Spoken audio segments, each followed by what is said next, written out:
আপনার স্বামীর একটা কথা শুনে আপনি আকাশ থেকে নেমে পড়ছেন, আকাশ ভেঙে পড়ছে মাথার উপরে। কি এটা বললো সে, আপনি ডিপ্রেসড হয়ে যাচ্ছেন। আরে বোন, ডিপ্রেসড হচ্ছেন কেন? এটা কেন? আরো শক্ত কথা আপনাকে বলতে পারে, এটা আপনি মাথায় রাখেন।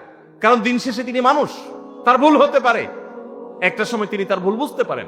দাম্পত্য জীবনে যদি স্বামী স্ত্রী উভয়ে যদি ধৈর্যশীল না হয়, সবরকারী না হয়, হুটহাট রিয়াকশন করে ফেলে, কখনো দাম্পত্য জীবনে সুখী হওয়া সম্ভব নয়।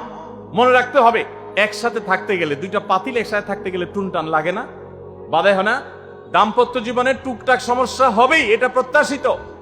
মনে রাখবেন, এই জিনিসটা যদি আপনি আগে থেকে মাথায় রাখেন, তাহলে আপনার কষ্ট অনেকখানি দূর হয়ে যাবে। আমরা অনেকে আকাশ থেকে নেমে পড়ি। কি বলে? এত বড় সাহস, এই কথা বলতে পারে? কেন ভাই আশ্চর্য হচ্ছেন কেন? এর চেয়ে বেশি কথা বলতে পারে। মাথা বাড়ি মারছে? আরে ভাই, ছুরি মারে নাই যে শুকর আদায় করেন। বুঝেন নাই কথা? একই কথা বোনদের জন্য প্রযোজ্য। আমার মা বোন যারা শুনছেন তাদেরকে বলছি,